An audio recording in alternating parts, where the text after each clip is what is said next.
আর তুমি সত্যিটা লুকাচ্ছ কেন? শাড়ি কি যাতা বলছো?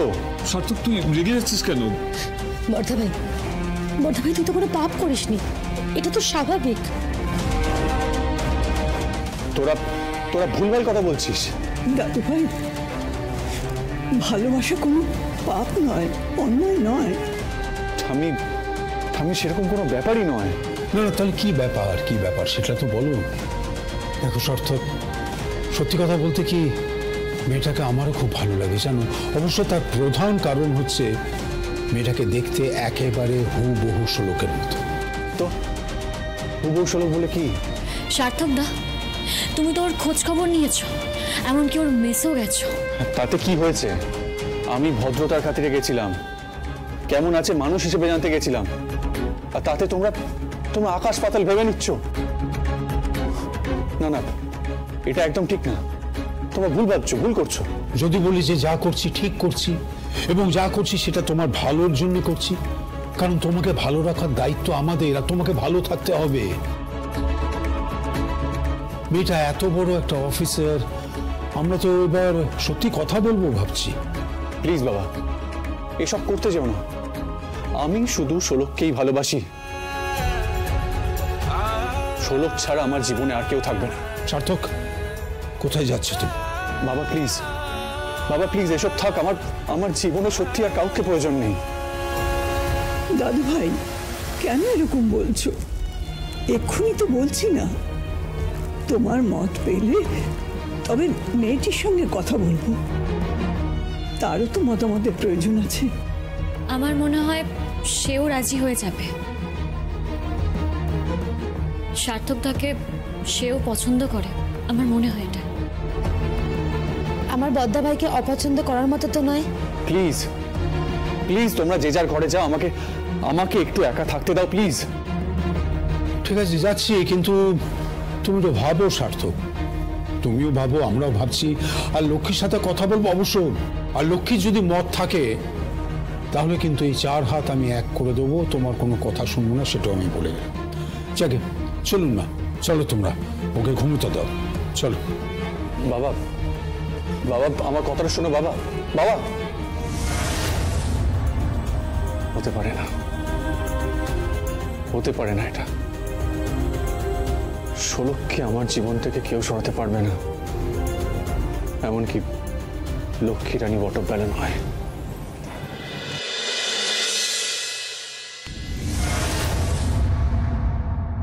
মিস্টার মুখার্জি, আপনি আমাকে বাড়িতে আসতে বললেন কেন? আপনাদের যদি কিছু জানার থাকতো আপনারা থানায় যেতে পারতেন। তুমি রাগ করো না মা, তুমি আমার বড় নাতনির চেয়েও ছোট। আসলে আমি না আদিত্যকে বলেছিলাম তোমাকে ফোনটা করার জন্য। আপনার জন্য একটু কফি বানিয়ে আনি। শুধু কফি কেন, একটু স্যান্ডউইচ বানিয়ে নিয়ে আসো। দেখুন আমি আপনাদের বাড়িতে কফি বা স্যান্ডউইচ কোনোটাই খেতে আসিনি। তাছাড়া আমি কারোর বাড়িতে কিচ্ছু খাই না। এনিওয়ে, আমি অন ডিউটি আছি।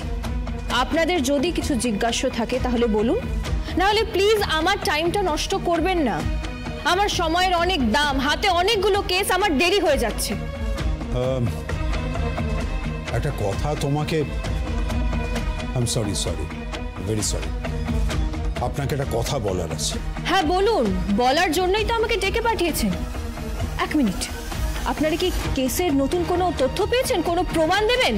না, আপনিই তো তদন্ত করছেন, আর আমরা তো আপনার ভরসায় রয়েছি।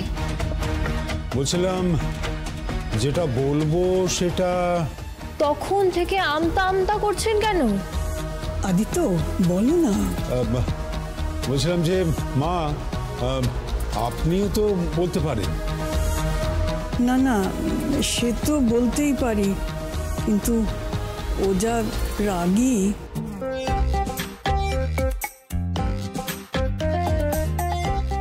আপনি হাসতে পারেন? কি বলতে চাইছেনটা কি আপনি? না মানে আপনি তো বড় একটা হাসেন না। কি হচ্ছে কি? আচ্ছা, কিছু মনে না করলে একটা কথা বলবো। আপনাদের তো দেখছি কথাই শেষ হচ্ছে না। আসলে আপনার হাসিটা না পুরো শোলক বৌদির মতো। দেখুন দেখুন আমার হাসি কার মতো, আমি কার মতো দেখতে, আমার হাইট কার মতো, এই সব শোনার আমার কাছে টাইম নেই। আপনাদের যদি কিছু জিজ্ঞাস্য থাকে তাহলে বলুন, আদারওয়াইজ আমি আসছি। প্লিজ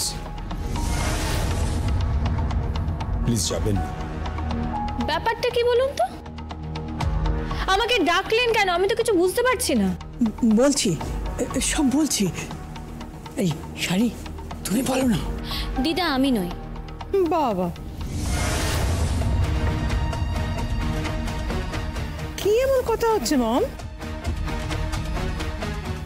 যে তোমরা পেহলে আপ করছো? এখনই আসতে হলো, আর সময় পেলে না। আদিত্য,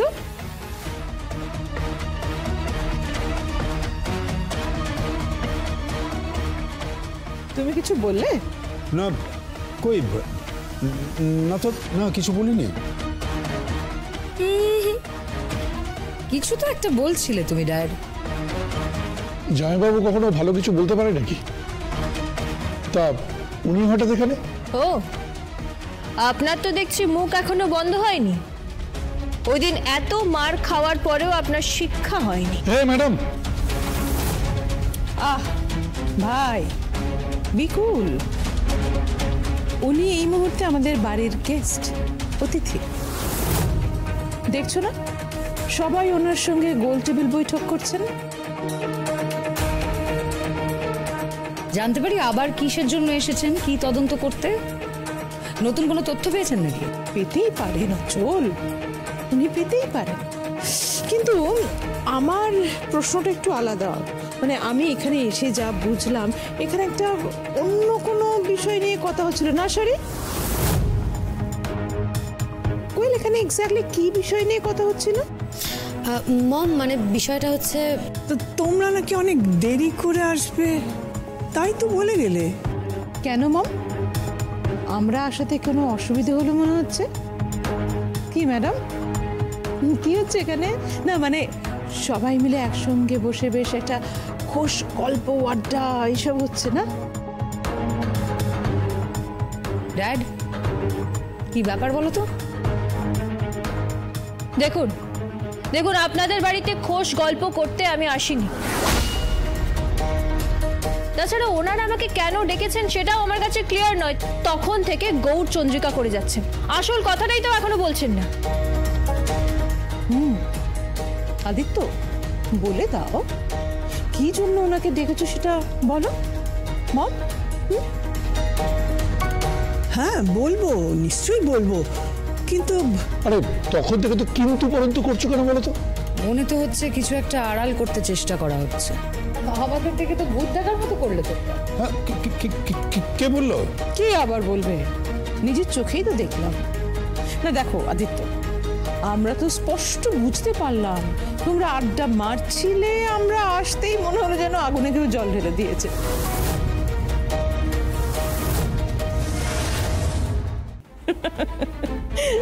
তা ভালো কথা, কিন্তু কি নিয়ে কথা হচ্ছিল সেটা বলো, আমরাও শুনি।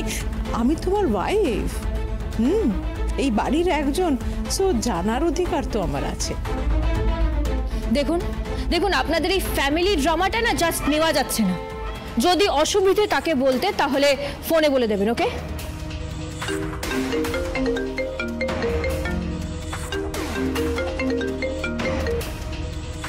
হ্যালো, হ্যাঁ কাঞ্জিলাল বাবু বলুন।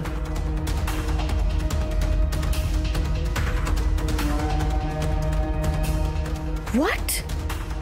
7 নম্বর বডির পোস্টমর্টম রিপোর্টটা জাল? ও মাই গড। ওকে স্যার, হ্যাঁ আমি এক্ষুনি আসছি। না না, আমি এক্ষুনি বেরিয়ে পড়ছি। আসছি। ওকে ওকে, সাবধানে থাকবেন, খুব শীঘ্রই দেখা হবে।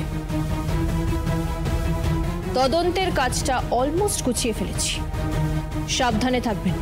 এক মিনিট, বলছিলাম যে আপনি আমার ছেলেকে বিয়ে করবেন? হোয়াট?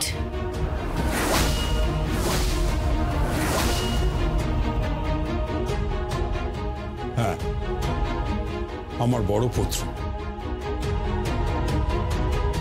সম্প্রতি ওর স্ত্রীকে হারিয়েছে, বড় একা হয়ে গেছে ছেলেটা। আসলে ওর জীবনে একজন সঙ্গীকে খুব দরকার। Dad, are you crazy? দেখো মা, তুমি একজন বড় অফিসার হতে পারো, কিন্তু মেয়ে তো বটে। আপনারা আমাকে এই প্রস্তাবটা দিলেন কোন হিসেবে? হ্যাঁ, তাছাড়া আপনারা জানলেন কি করে যে আমি বিবাহিত নই? বোঝা যায়। বোঝা যায়? এসব রসিকতা আমার একদম পছন্দ নয়। ভবিষ্যতে আর এইসব কথা বলার স্পর্ধা যেন না হয়। আসলে আমার মনে হয় যে আমার ছেলে আপনাকে খুব পছন্দ করে। আসলে আমার ছেলেটা বড় ভালো, জানেন? নিজের ছেলে বলে বলছি না, অমন ছেলে পাবেন না আজকের দিনে। ও খুব ইনোসেন্ট, আর আমি নিজে বাপ হয়ে বুঝতে পারি যে ও আপনাকে সত্যিই মনে মনে খুব পছন্দ করে।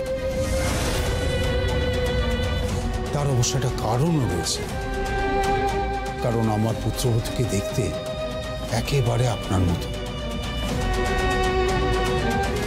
মানে সার্থকের স্ত্রী। আর আপনি বলুন, একটা গোটা জীবন কোনো মানুষ কখনো একা একা কাটাতে পারে? এত কিন্তু কিন্তু করছো কেন আদিত্য? তুমি তো খুব ভালো প্রস্তাব দিয়েছো, খুব ভালো কথা বলেছো, কেন এত দ্বিধা করছো? মম, একটা এত ভালো কথা, একটা এত এত ভালো ভাবনা আমাকে একবার বললে না? তোমরা আমার ছেলের জন্য এত ভালো একটা কথা ভেবেছো, একবার আমাকে বললে না? তোমাকে মাথাটা গেছে? এই, আমরা কিন্তু এসব মানবো না, আমরা এসব মানবো না। দেখো পল্লব, তুমি মানলেও কিছু না, না মানলেও কিছু না। একটা কথা মনে রেখো যে আমার ছেলের জীবনের সিদ্ধান্ত আমিই নেব। একদম ভালো সিদ্ধান্ত নিয়েছো, উপযুক্ত মেয়েকে চুজ করেছো তোমরা। আমি খুব খুশি হয়েছি, আমি খুব খুশি হয়েছি। ম্যাডাম, ম্যাডাম, আমি আপনাকে অ্যাসিওর করছি আমার ছেলে খুব ভালো, বিশ্বাস করুন। সে আপনাকে খুব ভালো রাখবেও, কিন্তু এখন ছেলেটা ভালো নেই। ওর বউ শোলক, সেও খুব ভালো মেয়ে ছিল, জানেন তো? খুব ভালো মেয়ে ছিল, ওদের মধ্যে একটা ভীষণ ভালো বন্ডিং ছিল।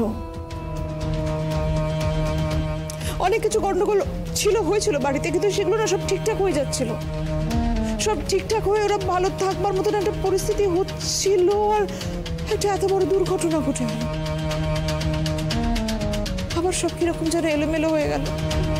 আমার ছেলেটা ভীষণ ভেঙে পড়েছে।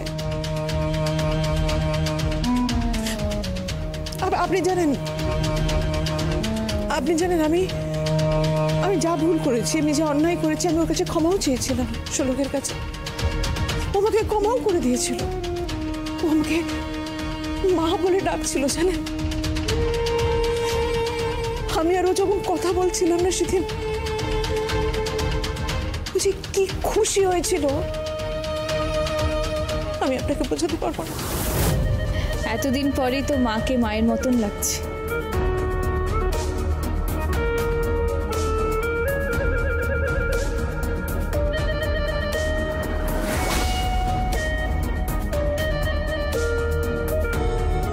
একটা কথা বলবো আপনাকে, আমার ছেলে আপনাকে খুব ভালো রাখবে। হ্যাঁ, ও খুব ভালো ছেলে, ও সত্যিই আপনাকে ভালো রাখবে। খুব শিগগিরই দেখা হবে তদন্তের রিপোর্ট নিয়ে। তাহলে কি আমি ধরেই নেব যে মৌনতা সম্মতির লক্ষণ?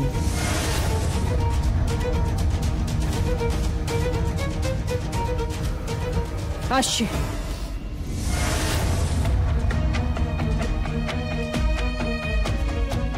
আদিত্য, এত বড় একটা সিদ্ধান্ত নেবার আগে আমাকে একবারও জানাতে পারলেন না?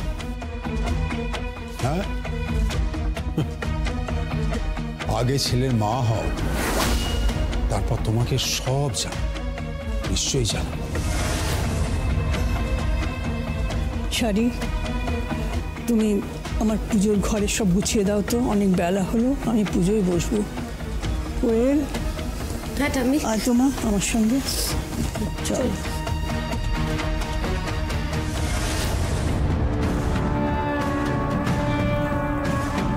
মম, এটা কি করছো তুমি? ভালোই তো, লক্ষ্মী রানী বটব্যাল এই বাড়ির বউ হবে, আর আমি হব তার শাশুড়ি। আর আমি ননদ। আর আমি মামা শ্বশুর। তোমরা যে সবাই এত তাড়াতাড়ি বুঝে যাবে এটা কিন্তু আমি ভাবিনি। তোমারই তো মেয়ে মম। যেন একটা কথা আছে, সেটাকে যদি একটু ঘুরিয়েই বলি তাহলে, माँ का बेटी सिपाही का घोड़ा, कुछ नहीं तो তোড়া তোড়া।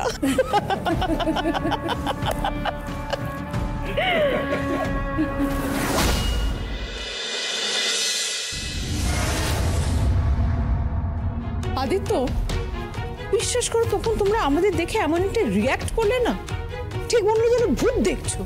কেন? ভালো কথা, ভালো আলোচনা। আচ্ছা আমাকে একটা কথা বলো, খামোখা আমাদের কাছ থেকে লুকোতে গেলে কেন? কি মুশকিল বলো তো, আর লুকোবো কেন আমি তো বুঝতে পারছি না। ব্যাপারটা যদি এগোয় তখন তো সবাই জানতে পারবে। আর এর মধ্যে লুকাচুপির কি আছে বলো তো? কেউ চুরিও করেনি, কেউ ডাকাতিও করেনি। কিন্তু তোমাদের এক্সপ্রেশনে সেটা ছিল না আদিত্য, কারোর এক্সপ্রেশনে ছিল না, না তোমার, না মমের, না তোমার ছেলে মেয়েদের। আচ্ছা কি মুশকিল, তখন থেকে তুমি কেন আমার পিছিয়ে পড়েছো বলো তো? কেন? তুমি তো নিজে চোখে দেখলে যে উনি কেন এসেছিলেন, মানে ওই অফিসার কেন এসেছিলেন, আর কেন আমরা তাকে ডেকে পাঠিয়েছিলাম, নিজে চোখেই তো দেখলে, তাই না? একই কথা তখন থেকে কেন বলছো? প্লিজ আমাকে একটু শান্তি দাও, একটু মুখটা বন্ধ রাখো। তুমি যদি আমার জায়গায় থাকতে না আদিত্য, তুমি ঠিক একই কথা বলতে। আর আমি কেন বলছি জানো? বিষয়টা আমার ছেলেকে নিয়ে, তার ভবিষ্যৎ নিয়ে, তার জীবন সঙ্গী নির্বাচন করছো তোমরা, আর আমি তার মা। আমাকে কিছু জানাচ্ছ না? আমার সমস্ত বিষয়টা জানার, মতামত দেওয়ার অধিকার আছে, একবার নয় 100 বার আছে, আর তোমরা সেটা আমাকে লুকিয়ে।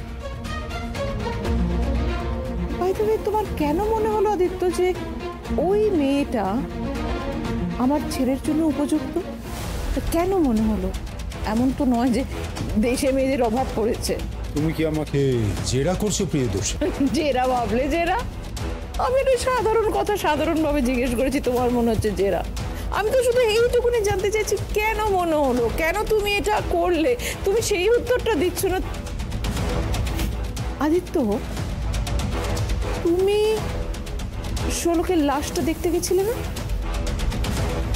প্লিজ প্রিয়দর্শী, প্লিজ, ওরকম সুন্দর ফুটফুটে একটা মেয়েকে লাশ বলো না।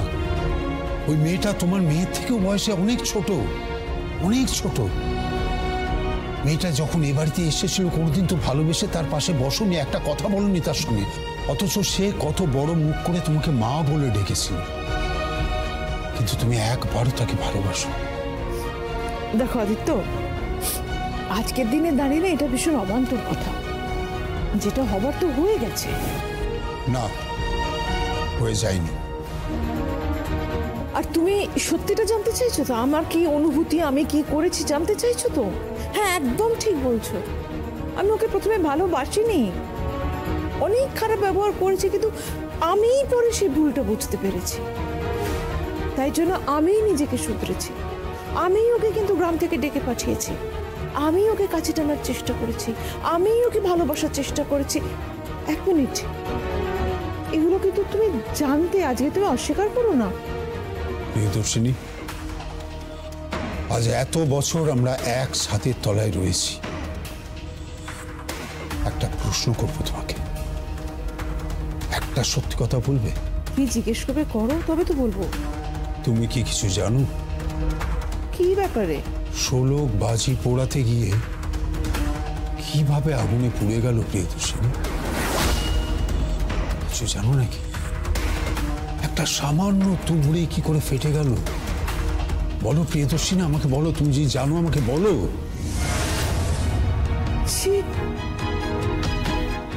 আদিত্য,